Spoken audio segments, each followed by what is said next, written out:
Hello guys, welcome to Mercedes-Benz King. As you can see, this is a camouflaged EQS, and in this video we will take it for a drive and I will show you every special feature, including the hyper screen. So right now it's calculating the road, also on the center screen. Yes. You don't have to stay there, but you can basically leave that, but now you have calculated your road. Which is 1 meters and 41 centimeters wide. And I can already tell you, it is a very impressive, fully electric first Mercedes sedan. The Mercedes star will definitely come back in the design, might be also in the interior. When driving the EQS, you really feel connected to the car. It has different senses all combined together, including the smell, visual aspects and the sound.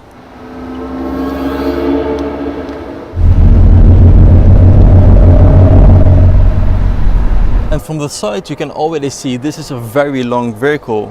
I think around 5 meters and 20 centimeters in length. And on the side it has this gap. And what do you guys think this is meant for? Let me know in the comment section below. So guys, before we take it for a drive, make sure you follow me on Instagram. The link is down below. And I have amazing content special for you about all new Mercedes-Benz vehicles.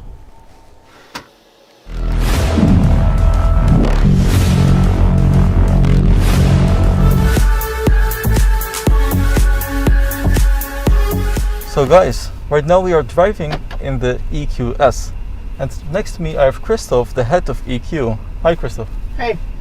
Thanks for having me. Nice to have you in the car on a sunny day in Stuttgart. So yeah, this is actually the brand new EQS. What we have here is the car with the 107.8 kilowatt hour battery, and we have a 4x4, so an all-wheel drive, so that means 2 engines, one in the front, one in the rear. So the overall power is 385 kilowatts, and obviously I'm sure I've realized we've got our signature here, our hyperscreen, which we have presented to the world at the CES this year in a digital form. So this is 1 meter and 41 centimeters? Yes, it's 1 meter 41 centimeters. It has LCD here. It has 2 OLED screens there. Yep.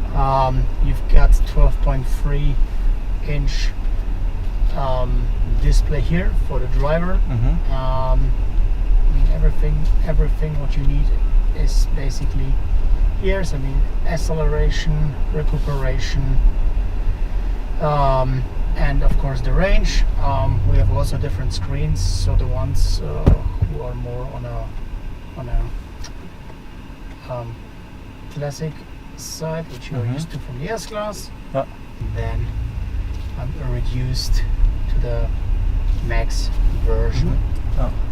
So OLED, as I mentioned, and so it's MBUX technology at its best.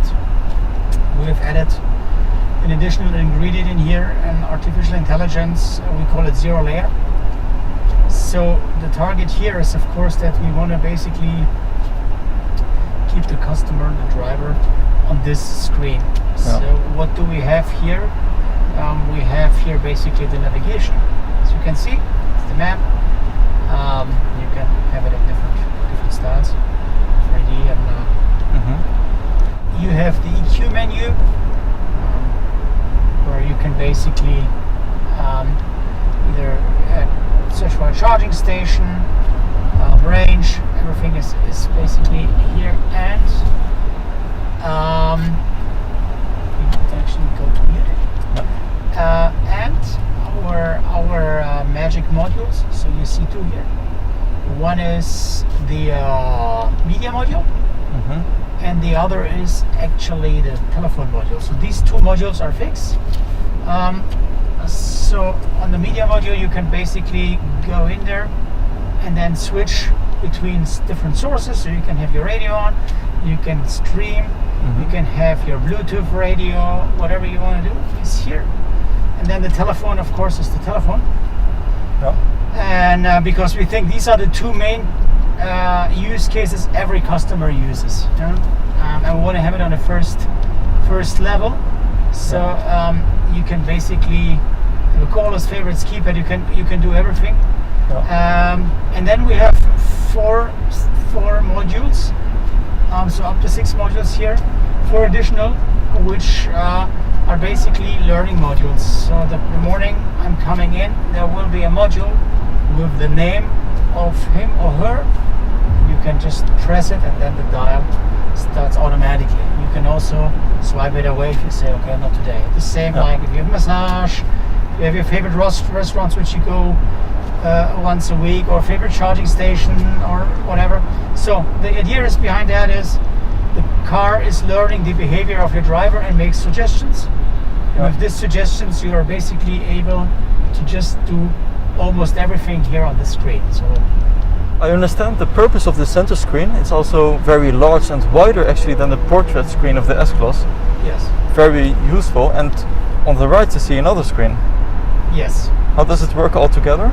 So that's the passenger screen. So overall, once I don't have a passenger in the car, then this screen is purely functioning as, if you want to say, as a digital screen. So we have here the Vision AVTR.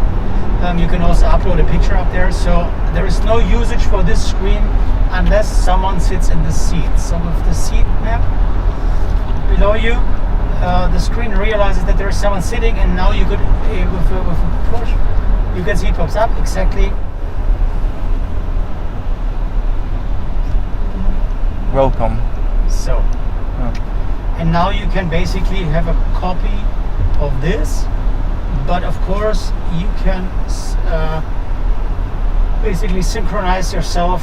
So we can use up to 7 different profiles here, and you can have your own profile there with your own telephone book. You can do emails there. And how does that work? I have a camera here. So for this camera is making sure that the driver focuses on what's important for him or her, means the street. I have a head-up display here from the S-Class, by the way, maximum here, but this is passenger land. So once I start to look over too often, you will have a fade out. So that the driver really focuses on driving, and we eliminate driver distraction from the car. So as this is for the passenger, it must have some more accessibilities. For example, on the apps, to play some games, or yeah, you could play games. You could actually go into Mercedes Me store and buy some stuff. You can in the final version, you can watch a movie. I mean, not during driving in Germany. You can have a lot of individualization on the passenger side, and really make use of that time. You could also, for example, find a good restaurant for us and then swipe it over. Hey Mercedes, How may I help you? drive to Munich. Here is what I found. Where do you want to go? 1. I will show you the way. So right now it's calculating the road, also on the center screen. Yes. You don't have to stay there, but you can basically leave that. But now you have calculated your road. And if you have a song, then you can swipe down and share it with your other passengers. Exactly. So you could. I'm just cancelling out all the rest because we don't want to go to music. But this is MBUX 4.4, so we've got also the possibilities as an option for the customer to have 2 reset entertainment units. And what you can basically do, you can share the content here, and on the other 2 screens. Yeah. So that's the possibility. The others in the back can also have their individual program. So there is a lot of individuality in this app. Plus, you can commonize it and share it. Yeah. You could also have, let's say, your own streaming music here, while the driver is listening to something different. Okay. Same in the back. They can individually listen to whatever they want, or watch a movie in the back. So that's all individualized. At the start I saw this AVTR, the avatar, and that must be for a purpose. So how does it connect with the EQS? In some ways I think it combines different senses. So the visual aspect, Absolutely. usability, the sound, and also the smell I've heard. Smell, yes. So what do we have here? An interesting feature. We have an HEPA filter in the vehicle. So we used the space in the front for excellent filter. So we have a filtration rate of 99.65%. So you're sitting in a complete filtrated car, and if you don't want to have this kind of filtration, but you want to combine it a little bit with a smell, then you can use ionization or an air freshener with different styles, so you can get your own individual clean air here in the vehicle, and you can actually smell now a little bit the air refreshener we have put in, even I think through our for the masks. most, Yes. So we are continuously trying to underline our vision of future mobility with AVTR. Now, besides the battery technology and the sustainability factor, for example, the AVTR has wheels which are basically turning sideways, so you can park like a crab. Like a crab.